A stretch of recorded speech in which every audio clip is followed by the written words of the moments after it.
mga kababayan, hindi pa nga nakakabangon. Etong si Senator Dante Marcoleta sa kahihiyan na dinanas po niya buhat nung sabihin niyang ipabigay o sa madaling salita, isuko. Ito pong Kalayaan Island Group, meron na naman po siyang bagong ginagawa mga kababayan na kung saan ay ikapapahamak na naman po ng kanyang political career. Kasi meron pong aligasyon etong si Marcoleta na nakikialam daw po ang executive mga kababayan o ang opisina ng presidente. Yan sinasabi niya, executive, sa nangyaring pagpapalit ng liderato dyan daw po sa Senado. So ngayon, i-play po natin mga kababayan para makita nyo. Know your boundaries ayon sa... I tried a ton Wait na, may ads of pa AI pala. work. Anyway, shoutout po sa inyo ha. Ayan, ganyan. Ito na. Para kasi kay Senador Dante Marcoleta, may nanghimasok sa Senado mula sa ehekutibo. Yan ang agenda report ni Dexter Ganibe ng Abante. Nagbuton na ang liderato ng Senado matapos ang bigong kudeta noong nakarang linggo.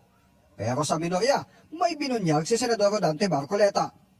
Sa panayam ng The Spokes ng Billionaire News Channel, sinabi niyang hindi madali ang pagpapalit ng liderato sa Senado. Dahil Porket hindi nagtagumpay yung inyong balak na Senate 2, gagawa ka ngayon, Senator Dante Marcoleta, ng ingay na naman na kung saan palalabasin nyo na nakikialam ang executive diyan sa ginagawang pagpapalit ng liderato sa Senado. Maliwanag naman na kayo lang ang nagkakaintindihan dyan. At saka, bakit hindi mo sabihin yung totoo? Na kaya hindi natuloy yung Senate ko ng minority mga kababayan, dahil ayaw sa'yo ng iba mo mga kasamahang senador. Dapat sabihin mo yung totoo.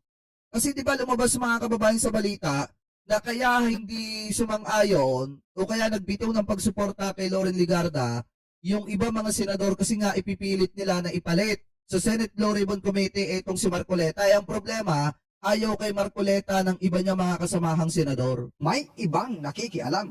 A functioning Senate sana, we should observe the constitutional boundaries. Alam naman natin ang separation of powers, di ba? Yes. So walang pakikialam mula sa executive.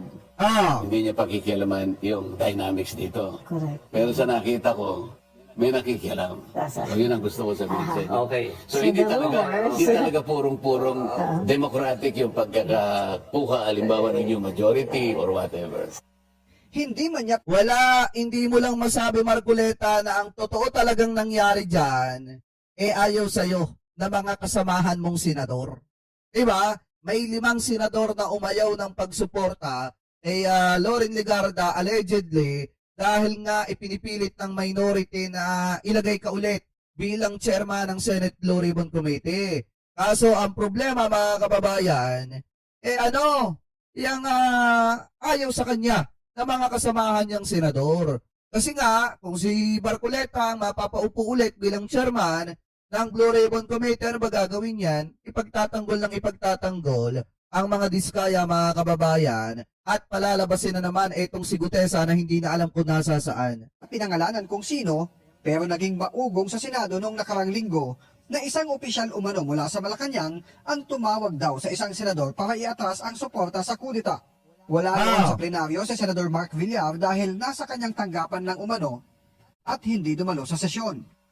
Habang nakuna ng Billionaire News Channel na umalis sa plenaryo matapos ang roll call ng attendance at umakyat sa kanyang opisina si Senador Jinggoy Estrada. Yun yung mga mga kababayan no? Yung mga dating nakaganon, no? Yung mga dating nakaganon. Talagang sigang-siga pag magpapa-interview sa mga kababayang Pilipino po natin. Taas noo. Ngayon, pag nakikita yung media, yung yuko na lang Diba? Titingin ng pasimple tapos sabay yuko. Bakit nahihiya ba? Nahihiya ba dahil lumabas yung katotohanan? Or lumalabas yung mga matitinding aligasyon na allegedly sangkot sa katiwalian? Nitong nakaraang araw naman, nanindigan ng mga nasa minorya na sina Senators Robin Padilla at Bongo na mananatili silang solid na Duterte Black kahit 3 na lang silang matitira kasama ang hindi pumapasok sa Senado na si Senador Bato de la Rosa. Nauna na kasing lumutang ang kanilang mga pangalan na maaring lumipat sa mayorya. Si Senador Marcoleta naman ayaw pang patula ng mga espekulasyon para sa posibleng maging running mate ni VP Sara sa 2028 presidential elections. I'm only a 7-month senator of the Republic. Sir, You might be, parang pinakakain mo ako ng alam mo, infant pa. Okay mga kababayan. So maalin pala kay Robin Padilla at saka kay Marcoleta yung posibleng maging running mate ni Sara Duterte sa 2028 mga kababayan. So ibig sabihin, kung etong si Marcoleta mga kababayan ay matatalo sa 2028, hindi na po ito magiging senador. Diba? Kasi tatakbo ito sa pagka-vice presidente, natural, magbibitaw siya mga kababayan bilang senador. Ngayon, kayo mga kababayan, kung kayo tatanungin ko, boboto ba kayo kay Marcoleta? Kung sakaling tumakbong vice presidente, maliwanag na gusto niyang ipamigay yung mga teritoryo natin. Maliwanag na yung pangako niyang na nagpapanalo sa kanya, hindi niya pa nagagawa hanggang ngayon. Tapos yun pala, nagbabalak pala na tumakbo sa pagka-vice presidente sa darating na 2028. Solid ba pakakain mo sa infant? Binigyang linaw naman niya ang kanyang pahayag sa Commission on Appointments na i-give up na lang ng Pilipinas ang Kalayaan Island Group. Ang premise ko nga, sabi ko, Kapitan, we have to defend and protect what is ours, what is legally ours. Wala. Sasamahan kita dyan. We will have to defend it to the last drop Including of our blood. the KIG. We are referring to the KIG. Yes. Hindi nila kinuha yun. Ang kinuha lang nila, yung pick na sinabi ko na, paano mo gagawin yun without giving it up? I did Wala, tanyo ngayon, binabawi na yung sinabi niya. Maliwanag nga na ang sinabi ni Senator Dante Marcoleta, i-give up ang Kalayaan Island Group. Diba mga kababayan, maliwanag na yung sinabi niya. say that we will give it up. Ang hinihintay na lang ng taong bayan mag-public apology siya kasi nagkamali siya. Why should we give it up? Atin yun eh. Ngayong araw, inaprobahan ng Kalayaan Municipality ang resolusyong hihiling sa Commission on Appointments na i-strike out sa official transcript o record ng CA ang give up KIG statement ni Marcoleta. Sabi ni Kalayaan Vice Mayor MP Albaida, personal niyang iaabot sa CA at sa opisina ni Senador Marcoleta sa susunod na linggo ang kopya ng kanilang resolusyon. Para sa agenda, Dexter Ganibe, Abante. Alam niyo mga kababayan yung lumulutang na balita na yung tatlo posibleng lumipat sa majority. Totoo yan. Totoo po yan mga kababayan.